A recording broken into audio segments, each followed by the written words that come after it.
And I think the latest version of that is the disgrace of the Russian collusion effort that they invested so hard. Rachel Maddow lost 20% of her users overnight, viewers overnight. And that's what I'm talking about. People are waking up and realizing they've been lied to. But anyway, Chris, thanks as always for calling. We've got Helen Beniski now. And let's welcome Helen back to the show. Helen, Helen, you tell me, is it your nom de plume or is it your nom de guerre or is it both? Helen of desTroy.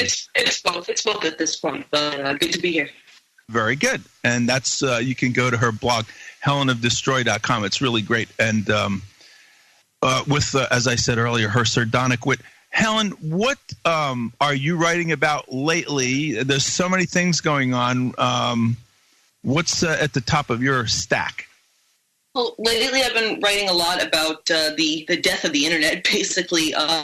These laws that are being passed both in individual European countries and now in the European Union. They've just passed this Article 13 that ostensibly it's to protect copyright, but it's basically going to force internet platforms to pre-filter all user-generated content before they upload it. Again, ostensibly to protect copyright, but even in that form, it would just basically prevent anyone from making memes or using any just little snippets. If you're commentating on the news, you can't do that without getting permission from the whatever you're commentating on. But basically what they're going to use it as is to pre-filter against quote-unquote hate speech, or to pre-filter against dissident political speech, or to pre-filter against anything governments don't like. And I find that very disturbing. The fact that it was even passed, I mean, apparently a lot of the EU Parliament members didn't realize they were voting for it, which is, I mean, the shades of hanging chads there. But this is coming to the U.S. because as with platforms like Facebook and Twitter and Google, they always go for the most oppressive common denominator is what I call it, which is why you get Twitter users in like the UK or Europe getting notifications that they've broken some blasphemy law from Pakistan with their tweets. And it's like, you're not tweeting to the people in Pakistan. Why am I getting notifications that I broke a Pakistani blasphemy law?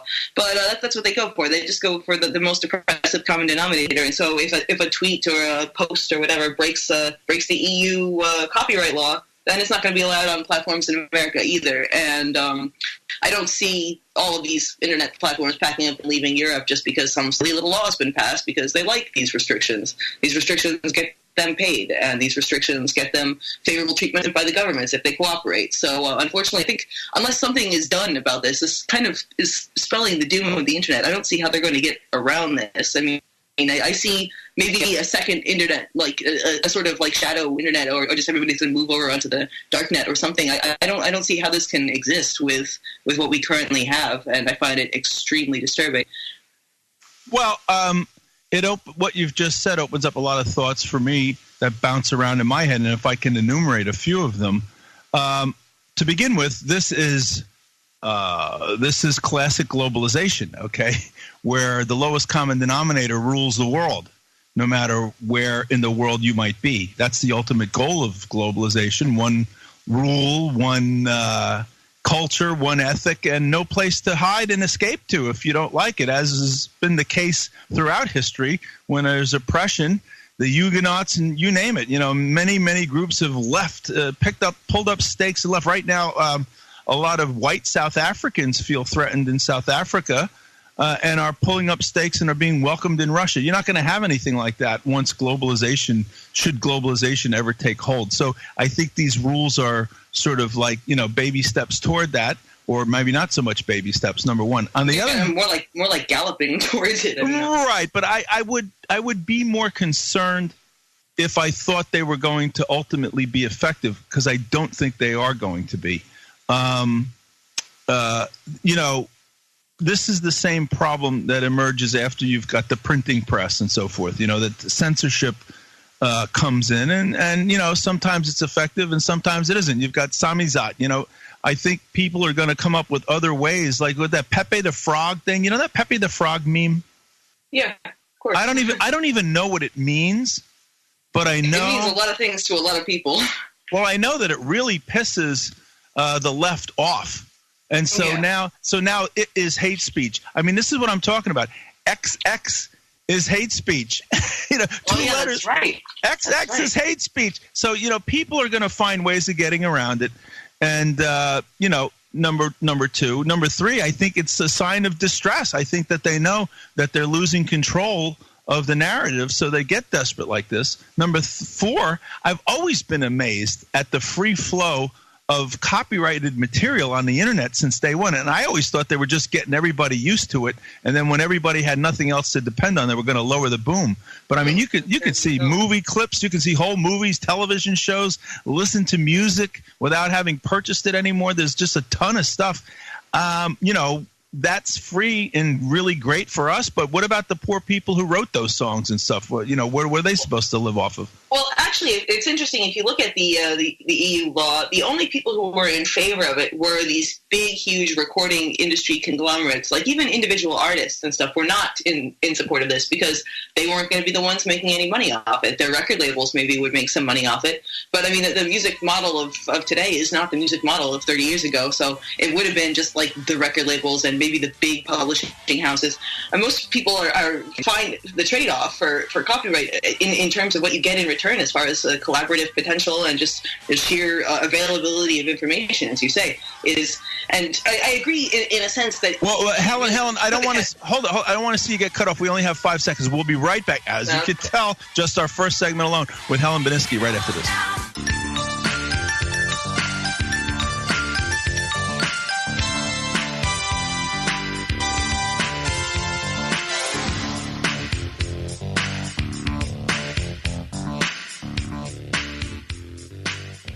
Lovebug Starsky from the 1980s, you got to believe, and that's what we're talking about with our great friend Helen Beniski.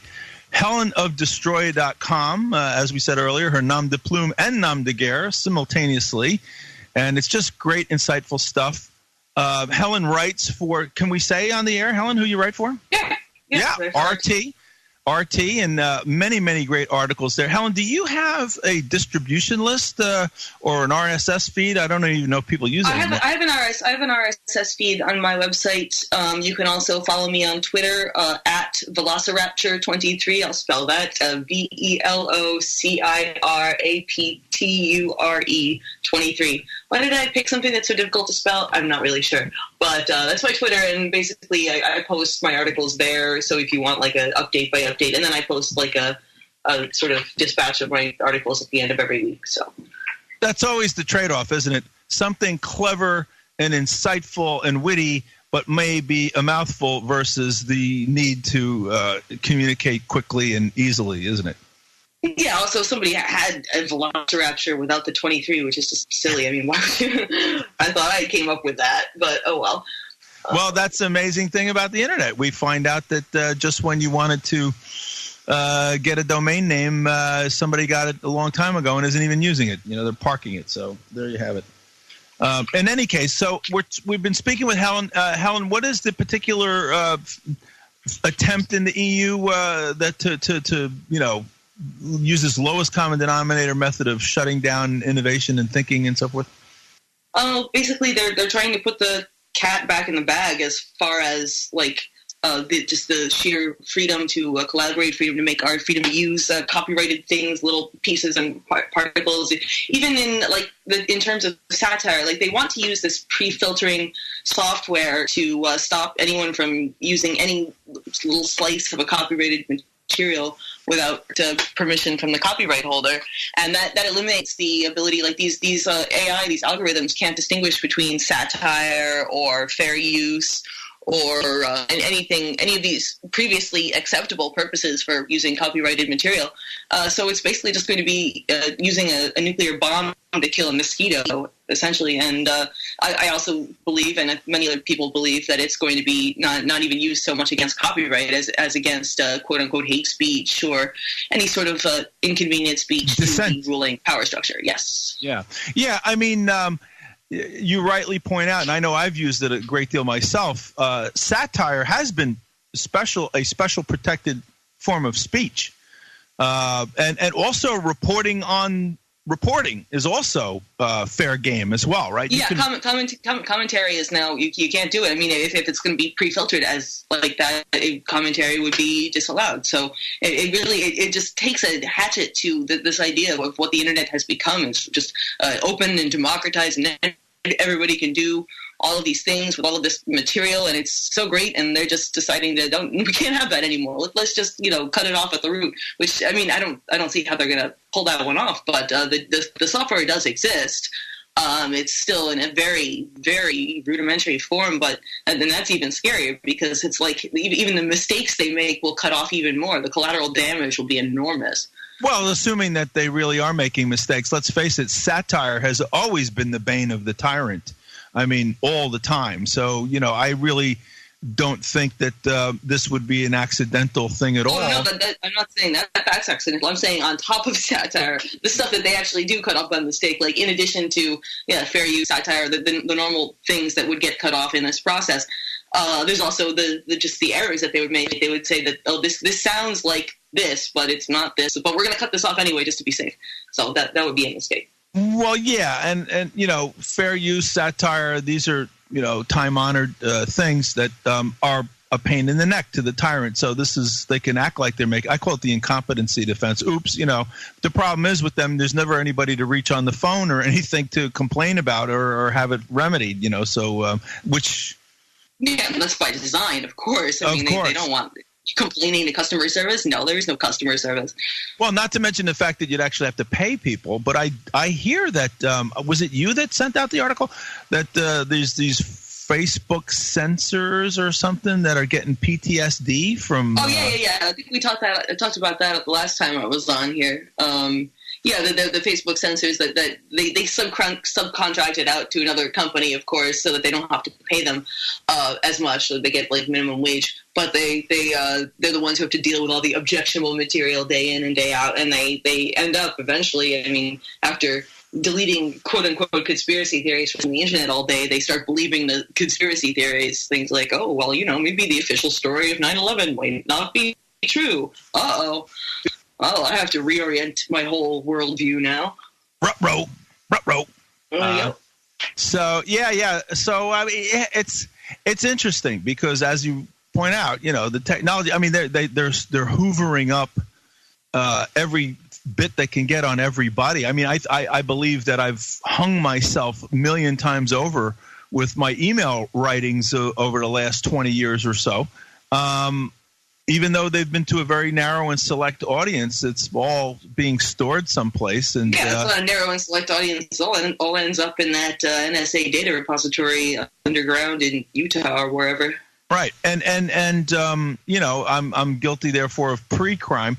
But I got to tell you though, alas Babel, there's many mathematicians who've gone insane trying to mathematically figure out the nature of the universe and so forth.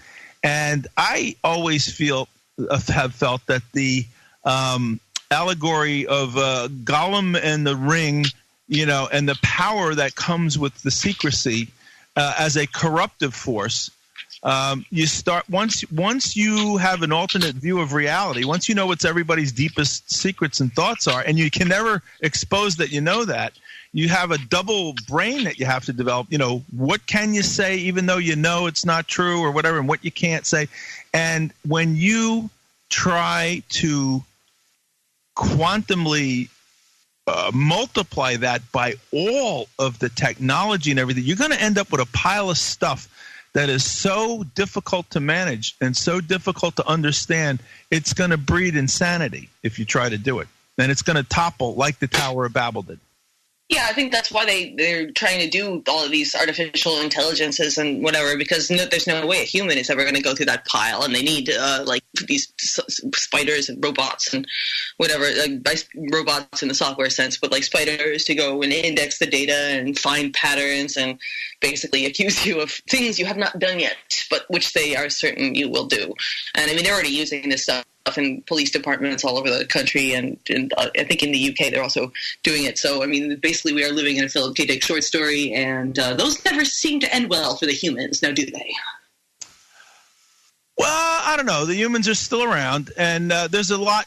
There's a lot there. I'd like to talk, if we could park it for a moment, I'd like to come back and talk about artificial intelligence. It's only as intelligent as the intelligence that programs it, and there's precious little of that around. Yeah, and that's what's really scary because, all the biases of the person who's programming the thing, all of the preconceived notions of that person then get fed into this artificial intelligence, which is now like all powerful and now self-replicating.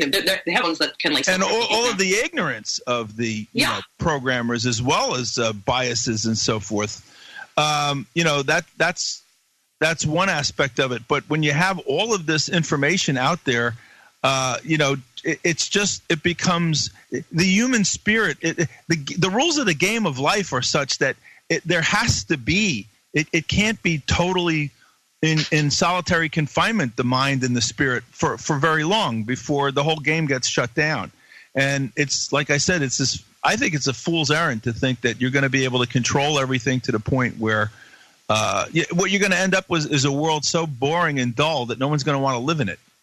Yeah, I mean, it's the whole thing. Information wants to be free. I mean, for one, I wrote an article about this Article 13 thing, this EU copyright law, and basically that they're trying to basically go against the Second Law of Thermodynamics. I mean, this idea that if everything tends towards entropy, I mean, you can look at it from one level, which is that this is a beautiful chaos, and this is, information wants to be free. Everything wants to get out there and interact with other things, and everything is just moving infinitely more complex. And then you look at it from the point of view of authority, which sees this horrifying chaos of, oh no, we must put a lid on all of this insanity, and we must put the genie back in the bottle.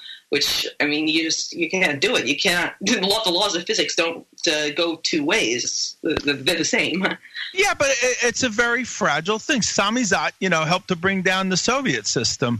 I believe it is the same WikiLeaks cohort who recently died mysteriously in Norway.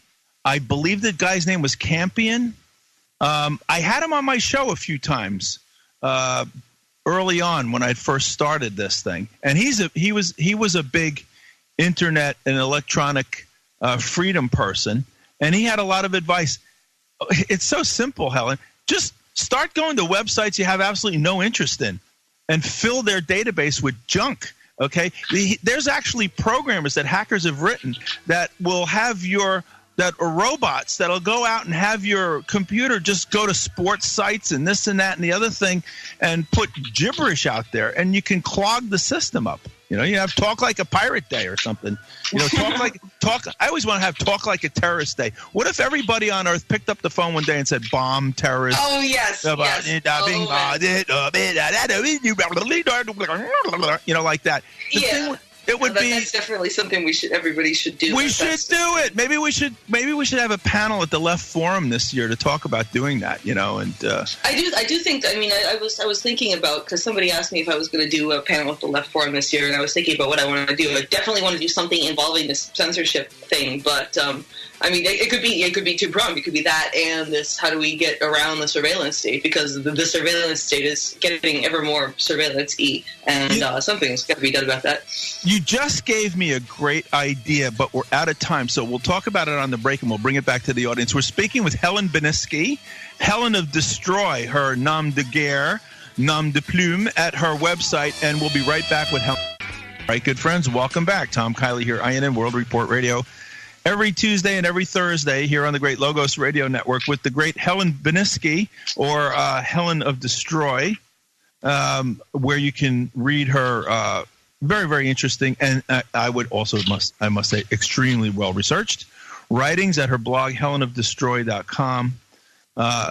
Helen, I mean, we've known each other for years and sort of tangentially, and then we started working together a little bit, and it is such a pleasure to have that combination that you bring to the field. The sardonic wit, the insight, and the research, and as a teacher, I used to say the stick-to-itiveness, to push it all across the goal line, which you do on a regular basis. Thank you very much for that. Well, thanks for reading. Thanks to anybody else who's reading, because it's rewarding to have people read your material and then be able to talk about it intelligently. I mean, I really appreciate everybody who gives me feedback on what I write, because obviously if I'm just shouting into the void, it's a little demoralizing. But I mean, the more you do this, the more people start to pay attention, I think. Well, how do you keep your spirits buoyed? I mean, you're dealing with a lot of dark, nasty stuff, and you're holding it to account. How do you keep from just throwing your hands up? What motivates you, if I may ask? And if I may not, that's fine. We can talk about that. No, I mean, talking to smart people about it. I mean, there are just knowing that there are others out there like myself who are researching this stuff and who know what the people in power are doing and who know that they haven't pulled the wool over everybody's eyes. I mean, if it was me alone versus everybody else was just like stupid and going along with the program, I think I would be a little demoralized. Either that or I would just throw in the towel and go run around on the beach for the rest of eternity. But I do feel some sort of duty to humanity to try to wake up people who are not yet aware of what is being done either in their name or to them or both. And music is important. I existed on music for decades. The ethereal, we could talk about that too, but you just said a key phrase, I think, dedicated to humanity to get this stuff done. That, I mean, right then and there, that is innate in everybody to one degree or another. Okay. That's not the kind of thing that can be stamped out. I think, my point of view on spirituality. I think spirituality is the highest human arena for that sort of thing. However, I think it pervades a lot of people that don't think of themselves as being overtly spiritual. But, trying to help humanity, that's the object to be destroyed by these people, isn't it? Yeah, I mean, they want to drum that out of you. They want to have us just distrusting each other and just treating each other in sort of a dehumanized way, and just being completely alienated and not forming alliances, and just in general, people being alone and being miserable, and turning to the government for the only person they can quote unquote trust, which is just insane. Obviously, they have to strip the word trust of all meaning before they can get people to associate their relationship with the government with the word trust. But that's neither here nor there. But yeah, basically, just to separate us from one another, and then obviously, if you have no relationship with other humans, then you can't really feel any sense of duty to humanity because you have no association with humanity. That's why they get you on social media instead of actually socializing. I mean, I don't really use Facebook anymore, other than once in a while I'll post one of my articles on there. But I just find it, I mean, it's such a disgusting, with the scandals that come out basically every week about this platform and the fact that people are still using it, and just the way that it's completely supplanted normal human interaction. I mean, try getting invited to a party if you're not on Facebook, unless you're literally going around calling your friends saying, "Hey, anything going on this weekend?" But no one does that anymore. So it's it's stripped humanity of its ways of being that we took for granted for so long. Try being a band that's trying to get a gig if you don't have a Facebook page with hundreds of followers on it. It's ridiculous. Yeah. Absolutely. You could be the best band in the world with no Facebook following whatsoever and generate a following if you get a job in the right club, one night a week. But that's not going to happen anymore because they got to see your Facebook crowd and all that. It's terrible. It's absolutely and this gets me into another one of my pet peeves, okay, if we may. I don't know, and if you don't think this is interesting, we can move along. But this Zuckerberg kid, okay, with his sweat problem and his sweatshirt problem and his hoodie problem and everything else. And if it's not him, it's the Google crowd, or it's the Twitter crowd, or it's the network crowd or whatever. But we have a situation, the Amazon crowd, the PayPal crowd, the whole thing. We have a situation here where technology has enabled people to make an awful lot of money. And unfortunately, they want us to believe that money and the power that comes with it, therefore, gives them the right to exercise that power in ways that are way beyond their moral capability. And it's never discussed. I mean, these people are moral pygmies, and not to disparage pygmies, or pips. Yeah, I was going to say that's an insult to pygmies. Yes, exactly. They're moral pipsqueaks, and we're treating them like gods. All they have is power and money, worldly power and worldly money. What kind of wisdom, insight, compassion do they really have to offer? Well, they've got nothing other than the fact that they are that much better at stealing other people's ideas and weaponizing them, and just generally, actually, it helps that they have less humanity because they have more energy to focus on screwing everybody else over. So why aren't there 100 Facebooks now? And it's like, you know what, we don't like this one, so... Because every time one comes up, they stamp it out. They either try to get them deplatformed, like they've been doing to Gab, or they just make sure that they don't survive very long. Most other Facebook competitors that come out don't have the backing from the CIA's venture capital firm, Intel, like Facebook did. Right. They don't have the cooperation of governments and stuff. I mean, just the fact that Facebook came into being the same year that the U.S. government, the Pentagon rather, closed its Life Log, I think it was called. It was supposed to be a government-run like Facebook type program just to keep track of everybody. But people were a little put off by the whole idea of a government program keeping track of everybody. So they killed LifeLog and they decided to fund Facebook instead. I mean, that's all you need to know, basically, about Facebook at least. And, while it is a great way for the powers that be to hoover up information, I have a feeling that the percentage of people who use these social media platforms who are really a threat to an overt threat to the powers that be are very, very small. I think the real threat, or the much greater threat, is that you've got this massive situation where the blind is leading the blind.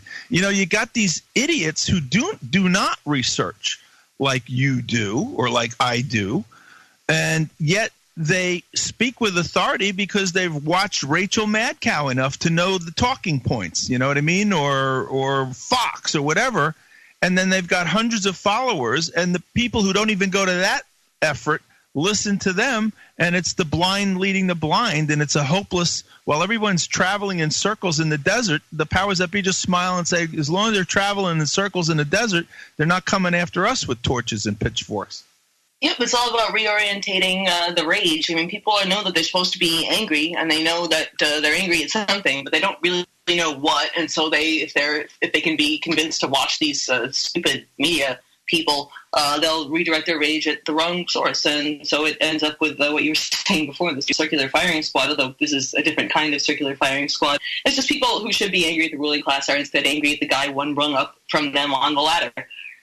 Whether it's certain racial differences that they are convinced to fight over, or gender differences, or ethnic differences, or whatever it is, they're mad at the wrong person. They should be mad at the people oppressing the sum total of them, not mad at the guy next door who happens to be a different color than they are. Anybody but the boss. You can be angry at anybody but the boss. As a matter of fact, yep. You don't even know who the boss is, and we like to keep it that way. That's the point. Anybody but the boss. So it's like the UN. What do we need the UN? We don't need the UN. The UN was sold to us, oh, my goodness, we need an organization to stop wars around the world. No, we don't. We need an asylum to lock up the handful, the 1,000 or 2,000 people who start the wars. That's all we need. We need a governmental body. People don't want war. They have to be lied into it, as proven by the weapons of mass destruction in Iraq yet again. You know what I'm saying? People are decent. They don't want it. It's the handful of people at the top that make the wars, and they're the ones that built the UN, and they're running it. Yeah, that's just the gall of the thing. It's like the UN masquerades as this like organization promoting international peace, and well, no, not really. I mean, it's the individual governments too. Obviously, it's not just the UN, but there are international organizations promoting peace, or at least there aren't any that most people know about. I mean, what, the World Bank? No, that's not that. International Monetary Fund? Nope, not that one either. None of these organizations want peace because peace doesn't pay. Well, and also it doesn't allow them to knock off some country and suck their resources dry out of it. All right, listen, what is the next topic you'd like to talk about tonight? Let's see. Well, I mean, the collapse and complete failure of Russiagate, and just the scrambling to watch the media try to reposition itself to say that, oh, well, we were never actually saying the frantic goalpost moving. I'm just really enjoying watching them writhe in like agony as the vampire who has the sunlight turned upon it for the first time.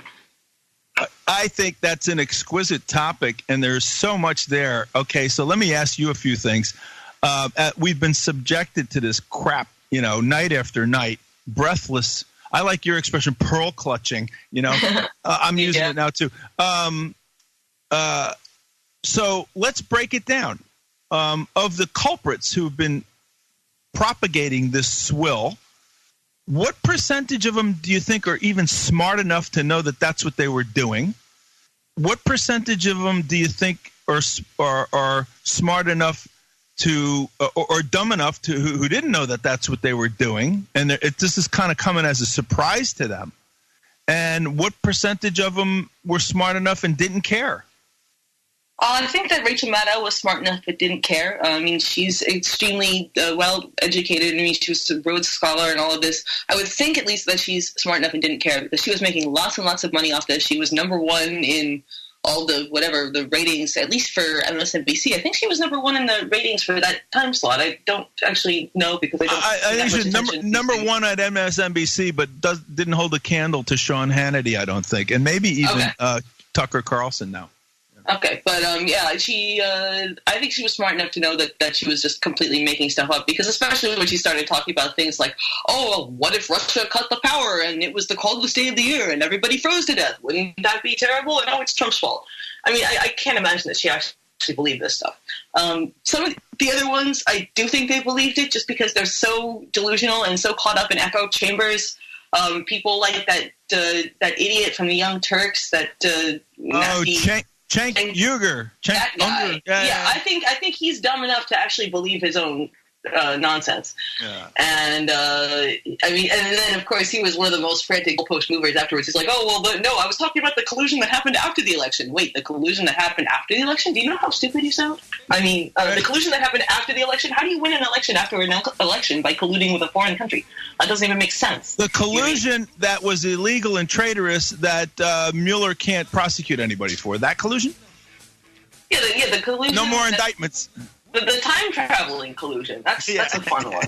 Well, that's always the escape hatch of the tyrant time traveler. Hold on, we'll be right back with Helen Beniski right after this.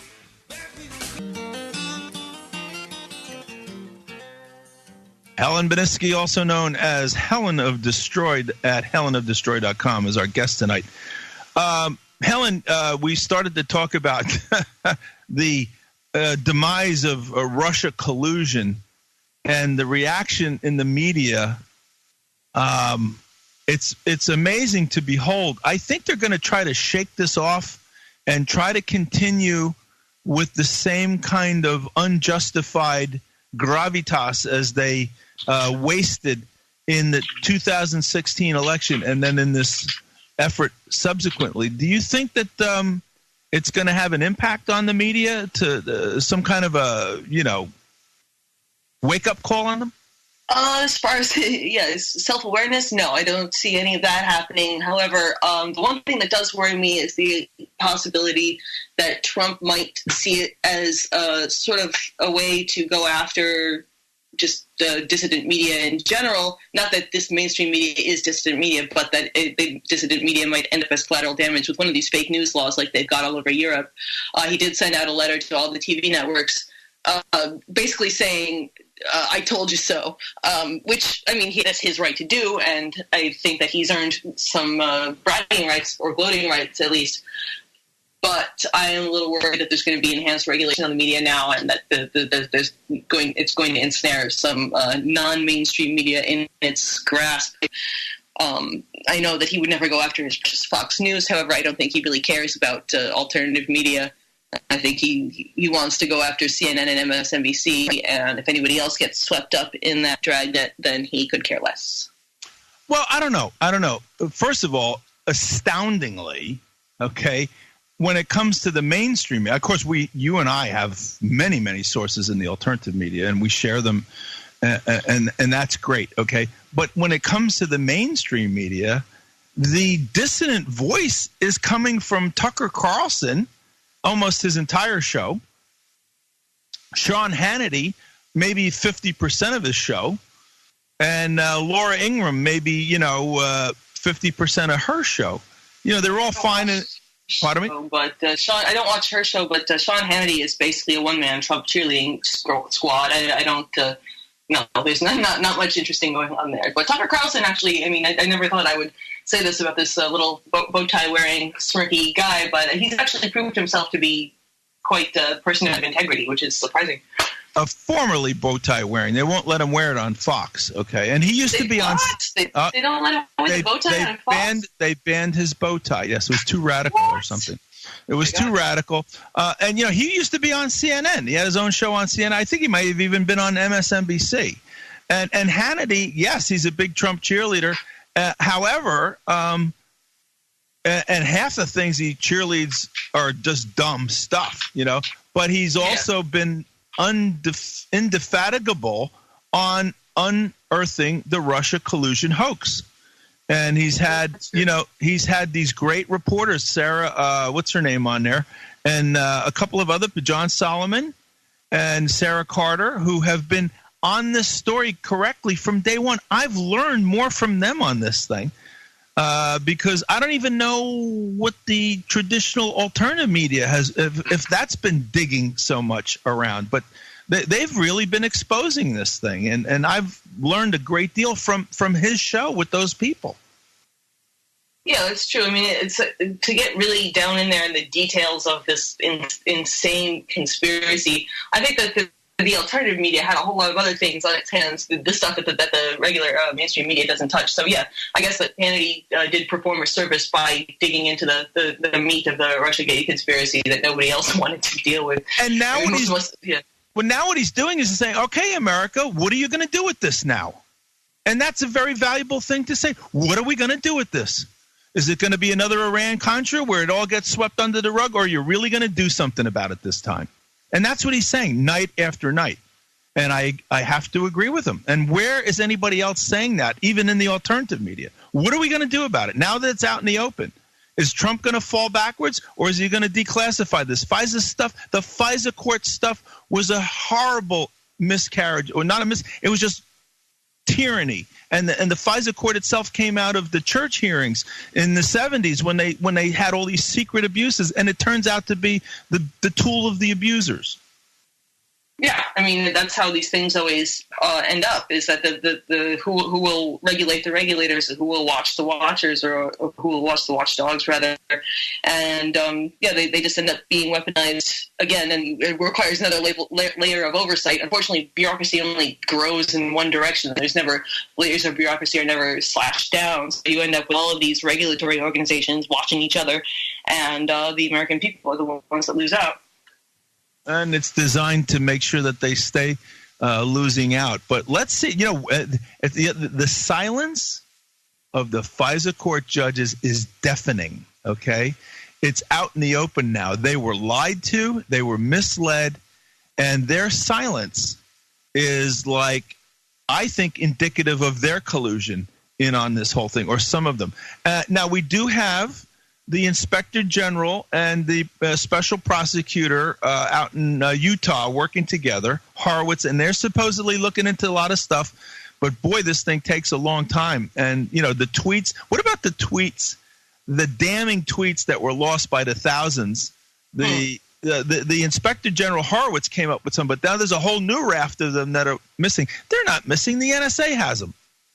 That's true. The NSA has a whole lot of stuff that that was the whole thing even in the beginning. That if there had been any sort of collusion, the NSA would have it, and they would have, because they've got everything. But of course, they don't want to go looking for it because, that's the part that I never really understood, is that if they did have these messages, it's the same thing with Hillary Clinton's emails. So don't they have all of this stuff? Where they have it?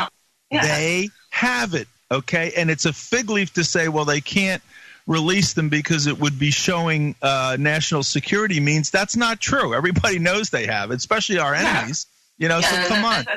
thing. They've supposedly got everything. So why not, find it to show us what it is? Right, and I think we can demand that. And speaking of the NSA, what was his name? Rogers, the Navy admiral who was in charge of it during the 2016 campaign. I don't know if he came to see Trump during the campaign, but I think he definitely went to Trump Tower to see Trump after he won to tell him, you are being spied on. Did you ever see that story? Sorry, who told him? I think his name was Rogers, an admiral in charge of the NSA. Remember when Trump came out and said they're spying on me and everybody laughed at him? They're wiretapping me and everybody laughed at him. It was true, and I think he was told by the head of the NSA at the time. I think an admiral named Rogers. I don't remember that, but I'll look it up.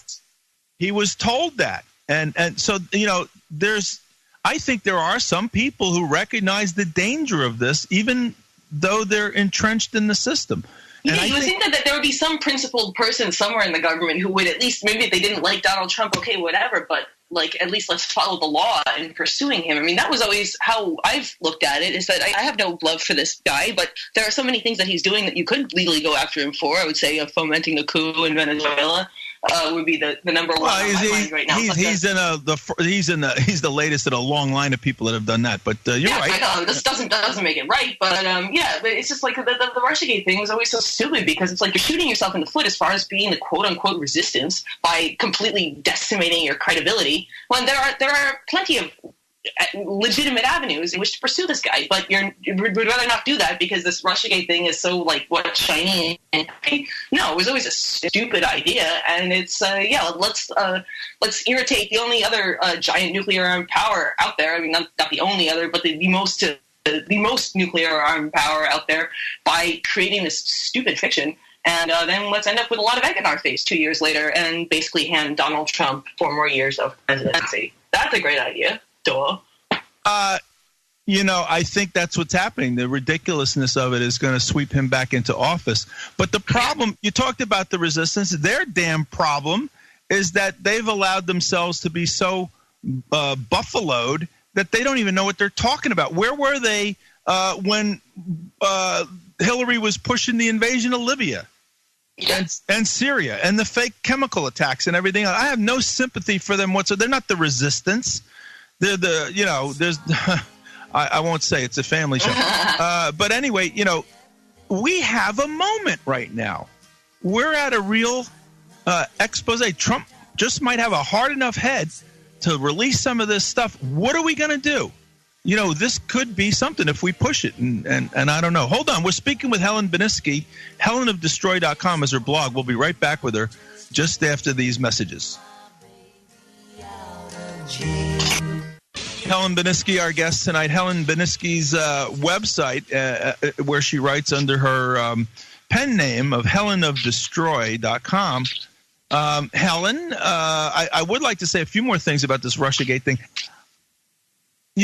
Trump's got a lot of negatives, no question about it. I don't like what he's doing in the Middle East, with Israel and so forth, and a lot of other things.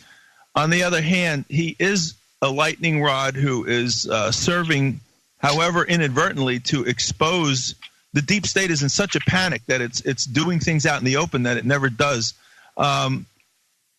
This guy's got a gigantic ego, no question about it, and he seems to brush this stuff off. I can't imagine too many other politicians that would have been able to withstand this very, very loud, however soft coup that's been going on against Trump. Do you think that this is something anybody could have handled, or is this guy got some qualities that are actually the man at the right time? Well, certainly he had to be extremely stubborn. I think definitely the big ego helps. Very certain of himself. I think that most people just wouldn't have been able to take the heat. I mean, just constantly being hammered from all sides. And even hammered from sides that should have stuck up for him on certain things, like when he said things like "we're pulling out of Syria." That would have been a time for the left to step in and say, "Hey, that's a great idea. We're going to back you on this." But no, nobody did.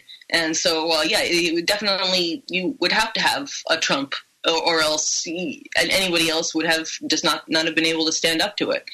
No, unfortunately, that's not such a great thing in other avenues, things like, I don't know, I mean, as if there was anybody in his administration giving him good advice, they wouldn't be able to change his mind in certain ways. But there isn't anybody in his administration giving him good advice because he surrounded himself with idiots. So that's a problem, unfortunately. I don't know if, like I said, if there was somebody smart in his administration, he wouldn't listen to them anyway. But I just see the situation in Venezuela, and I find it extremely depressing. Well, we can move on to that in a moment. But before we do, I'll just say the following. I mean, I am amazed at how this guy shakes it off. And, you know, it reminds me of Babe Ruth. You know the famous moment when Babe Ruth predicted his home run at the plate? He pointed to a spot in the bleachers, and he challenged the pitcher. I think it was in St. Louis. He said to the pitcher with his hand, he said, if you put the ball here, I'll put the ball there. And the pitcher had to, you know, without losing face, he put the ball right where Babe Ruth said, and Babe Ruth knocked it into the bleachers right where he said he was going to do. Trump has been doing that on certain issues since the election, and he's right with the fake news and the no collusion. He should know there's no collusion because he was there. You know what I mean? You know, and it dawns on me that, you know, I've heard many people who've worked with him in the past say, look, the guy has been successful in certain ways in the filthy New York real estate market, okay, and building things. And I know people personally who got a huge opportunity from Trump and became very wealthy. People who own restaurants who you know did something for him, and then he gave him a break. A guy who owned a small flower shop met him in an elevator and gave him the elevator pitch.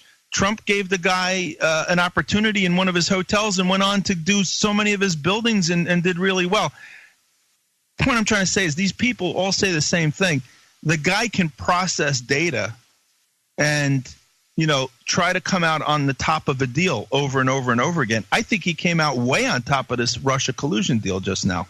Well, yeah, I mean, it would be impossible not to. Like you said, he would know because he was there. But that's, I mean, that has been used to just overshadow his presidency and prevent him from being seen as legitimate in the eyes of many people. However, that doesn't change all of the problems there. I mean, as far as his deal-making capacity, he's made some really, really stupid moves, and I just don't.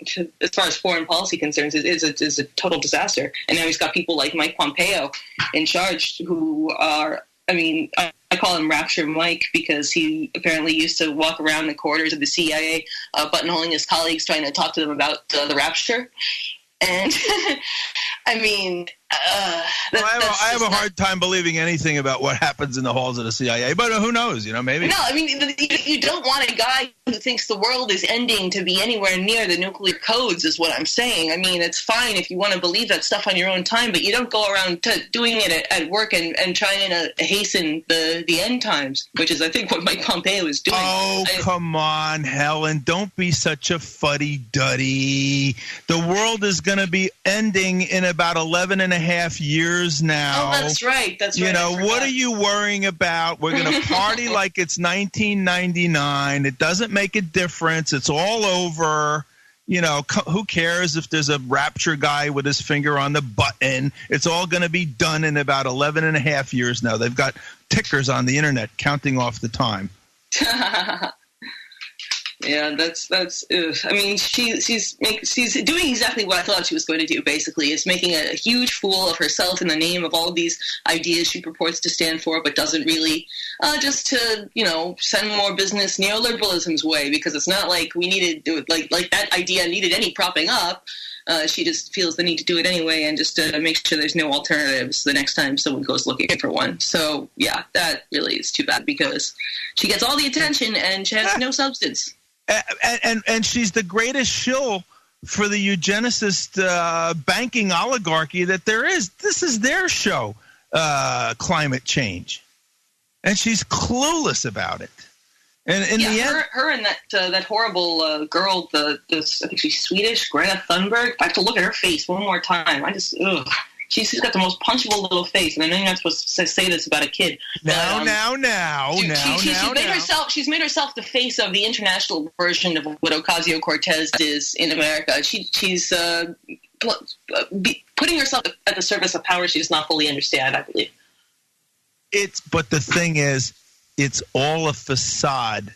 It's just hollow to the core. The person doesn't seem to have an original thought in her head. If you get her off script, it's nothing but a big fat glitch. You know the story that they went through 10,000 people. I don't believe 10,000 people, but I've seen the video that you're talking about, and yeah, I mean, I think a lot of these politicians are found via casting calls. I mean, I know people who have been asked if they wanted to run. One was approached for the Republican Party, and that was like 20 years ago. So they've been doing this for a long time. And I think that a lot of us would like to think that our politicians have just gone into it because they feel a duty to, like I was saying before, they feel a duty to humanity or whatever. But no, you feel a duty to humanity, you go and become a fireman or a nurse or something. You don't go into politics. Or a monk or a nun or something like that. Yeah, basically anything except politician. But, I mean, the John F. Kennedy allure, I think still does work for some people. But there are some of them, yes, don't get me wrong. But I think that most of them, no, it's it's because you failed at everything else. Well, and we need to know clearly that this wasn't even the motivation for Cortez. Her brother stuck her hat in the ring, and they picked her because they knew they could wind her up, or they believed at a certain point they could wind her up.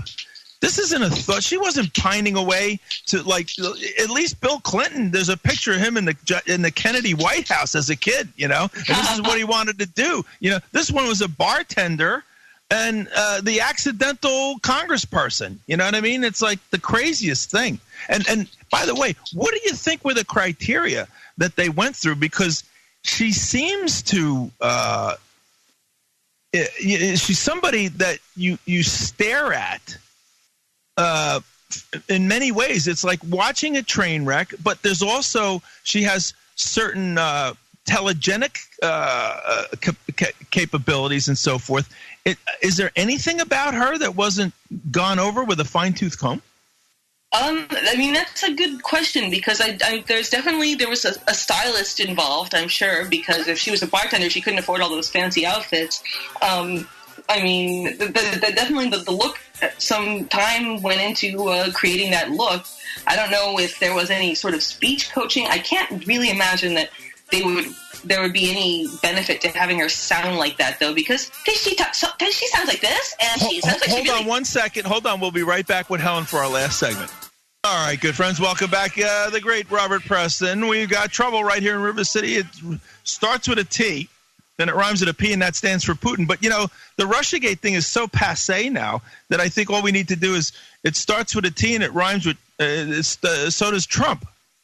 But anyway, speaking of T's, we've got Helen of desTroy on the line with us. Helen Beniski, her pen name is Helen of desTroy. You go to her blog. It's really, really interesting writing. She writes for RT, all right? And helenofdestroy.com. Before we go back to this subject, speaking of writing for RT, Helen, I noticed that you get these really interesting articles that, if I might say, a common thread seems to me, correct me if I'm wrong, that a lot of times you expose hypocrisy in your writing. Is that a fair thing? That is definitely something I try to do whenever possible, because it's one of the things that I feel the need to call out the most. Hypocrisy and unfairness, I think that these are kind of a human impulse to call these out whenever you see them. But I feel like the media doesn't really do that enough, so it's my job. Well, Tucker Carlson says that at his show every day. We're the enemies of pomposity and a couple of other, maybe hypocrisy in there as well. But it also seems to me that RT is a very nice venue for that, because RT is, pointing out a lot of the hypocrisy that is unmentionable in our media, and they're excoriated for it, But I find that very cheeky about RT. Yeah, I mean, they have their own voice. That's just, it's kind of like straight news, but there's a little bit of an attitude. I mean, I think it makes the stories more interesting. I mean, you don't want to just read like what comes off the newswire. You want some sort of bite to it. Well, it's a target-rich environment. I mean, yeah, that's true. I mean, the American media can't talk about this stuff, and far from not talking about it, they talk about it in the opposite. So I see that at RT they have a couple of these guys who and gals who are on there, and they do a good job, and I see that you're writing right along with that. So anyway, what should we finish up a little bit with ocasio-cortez? I saw somebody describe her as occasional cortex in the comment section somewhere. I think it was in the comment section of the video that exposed her as being a barmaid who was plucked, from barmaiddom by these wealthy Silicon Valley people who want to, take a wrecking ball to our world. Occasional cortex. Yeah, I mean, she's just one of she's the face of the business interests, the nameless, faceless business interests that are trying to weaponize this environmental doomsday scenario and use it to get us all to pay another form of taxes, and just basically it's another way to create fear. I mean, we're running out of ethnic groups to fear, we're running out of other countries to fear. We got to fear environmental catastrophe now. Now, not that there isn't some environmental changes that can be feared, but it's also a question of to what degree humans are creating them, to what degree humans are creating them on purpose and claiming that they're the climate change, and to what degree we can do anything about them. And to what degree does this particular moment of alleged climate change that we're in, why it is singularly unique in the millions of years of this planet, in that this is the first one that's being caused by people and their cows. How would anybody even know that? How would anybody even begin to know that? Well, I mean, there is something to this idea that factory farming agriculture with the cow farts are actually causing some elements of this greenhouse gases thing. It's just the way that you phrase it. I mean, the fact that people have latched onto that, I think it just means that they don't want anyone going after their burgers. I mean, factory farming is actually really bad for the environment. Although, I mean, you can't stop cows from farting. However, what about elk farts and moose farts and deer farts and cockroach farts? We aren't breeding all of those creatures in order to satisfy our insatiable lust for flesh. Well. And as far as I know, are we eating cockroach? Actually, they do make cockroach flour. We should look into that. But no, I understand. But the reason we're breeding them is because we're not out hunting them in the wild. I mean, there used to be hordes of buffalo across this country. I mean, it's I don't know. Are there any more cows than buffalo were? I mean, that'd be an interesting statistic. That's a good point. I don't know. I don't know. Because that's true. Because there are a lot more people than there were back then. That's for sure. Yeah. So I mean, did we just take the buffalo off the range and put them into factory farms? I mean, come on, who's to say? But anyway, it's really, and by the way, they've latched on to CO2 because it's the only chemical in the atmosphere that they can find that is, at so-called elevated levels. But I understand that they found much, much greater levels of CO2 in the atmosphere in the past when there was no humans around at all. Yeah, the carbon thing is kind of a red herring. I agree. It's the only thing that they can latch on to. Yeah, I mean, there are other things that are more disturbing, but that can't be linked to. I mean, because the carbon thing, you can basically say whatever you want about it and scare people and extort money from people with this whole carbon taxes nonsense, which is just so silly. I mean, even like the rabid environmentalists will admit, if you ask them one-on-one as somebody who knows what they're talking about, that is carbon really the deciding factor here? Some of them will actually tell you the truth, which is no, not really. And trees and plants love it. I'm a gardener, they need that stuff. We could be greening the Sahara now. You know what I mean? That the stuff would suck it up in no time. You know what I mean? But anyway, it's just, as you said before, it's fear and fear-mongering and shame on. Well, I don't think she's capable of shame. Occasional cortex. I think that's why she's the ideal candidate and the ideal. And by the way, let's be clear as well. She was she's there because of a tiny, tiny fraction of the Democratic voters in her district turned out for the primary. After that, that's the thing. Right? None of these elections, like the primaries, nobody votes. She could be primaried, and very well may be primaried, because the guy who she defeated was like the third in line for the speakership in the House. That's insane. I mean, it's because I'm a little torn about that, because on the one hand, yes, he was a complete establishment, like he was the Nancy Pelosi of the whatever district that was. He had been there for some 30 years or whatever, and it was definitely his time to go. However, I mean, the fact that she was there to step right in, I can't get too enthusiastic about that. Well, that's the thing. I don't know what's worse. You know what I mean? A robot who's being programmed, or a semi-autonomous robot. I mean, I don't know which is worse. And I see her as an indiscriminate wrecking ball, and I think that's the Trotskyite cultural Marxist thing to do. You know, you just wreck, you destroy, and then in the chaos, when everybody's got nothing but rubble around them, Big Brother is the only thing that's going to save them. And you're going to give them, what do you call it? You're going to give them a paycheck and everything else. And if they step out of line, they're not going to get their paycheck. And that's the end of it. Well, that's what this whole universal basic income thing is about. I mean, you know, this Andrew Yang guy that everybody is fawning all over because, he's going to give everybody $1,000. Now, I'm sorry, if you've ever been on the receiving end of government benefits, you know, there's a whole lot of hoops you're going to have to jump through to get those $1,000. And you better not say anything bad about the government, because they'll find all kinds of reasons not to give you your benefit. And it's not like you'll be able to get any sort of other thing, because they'll probably do what they've done in England and just wrap all the benefits into this one universal basic income, where if you don't qualify for that, you don't get anything. Well, if it's truly universal, then it would be for everybody, and there would not be a thing the government could ever do to prevent it. It would be like, they're going to call it something else. That's what they're selling it as universal basic income, but then it'll be like, actually, he already has started calling it something else. I take that back. It's like the freedom dividend or something like that. You know, once they start saying freedom, it's like run and hide. The bombs are coming. The no-fly zone is coming next. But no, I mean, seriously, if it's an inalienable right where you could be Hitler and you still get it, you could be in solitary confinement and you still get it. You can be, what was that guy in the Silence of the Lambs, Hannibal Lecter, and you still get it. Then I might be interested. Okay. Yeah, no, they've already started calling it the freedom dividend, so I'm afraid universal is a thing of the past. It's time to get your freedom ready, guys. Just lock and load.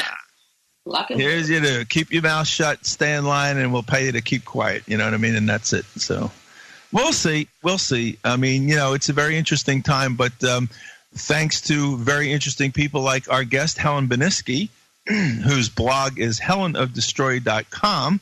You can get this kind of research and insight and sardonic humor and all the rest. How about that, Helen? And I have a YouTube channel too, Helen of desTroy. Well, we got about a minute and a half left before we're going to be cut off, so let's talk about that. Well, I will say one good thing that I'm seeing in the 2020 election is that Tulsi Gabbard is still hanging around. They haven't managed to get her convicted of treason for not wanting us to go to war. Well, I don't know why they don't have her convicted of treason. She went and met with Donald Trump after he won in Trump Tower, I think. Oh, yeah, that's worse. That's worse than meeting with Assad. I mean, they were already trying to crucify her for meeting with Assad, trying to make peace in Syria. But, meeting with Trump, that's even worse. And I sent out that email with Ro Khanna, the progressive in California, saying, look, I could work with Trump to end these wars, There's a glimmer, but I don't know what's more interesting, to watch Trump take all the slings and arrows, or to watch the Tulsi Gabbards of the world take them, Yeah, I mean, I would rather see her in office than him, if only because she's actually expressed interest in ending. Well, I mean, actually, I take that back. He expressed interest in ending the wars while he was running too. So, I mean, she could end up just being another liar, but I hope she's not. Well, listen, this is our final thought. I'd like to see him dump Pence and have Tulsi Gabbard as his running mate in 2020. That would be interesting. I think it'd be very interesting. I think it would be amazing and to let her actually do a few things, that would be great. But anyway, Helen, thank you so much, and let's have you back on in a few more weeks, okay? Sounds good. Helen of desTroy.com.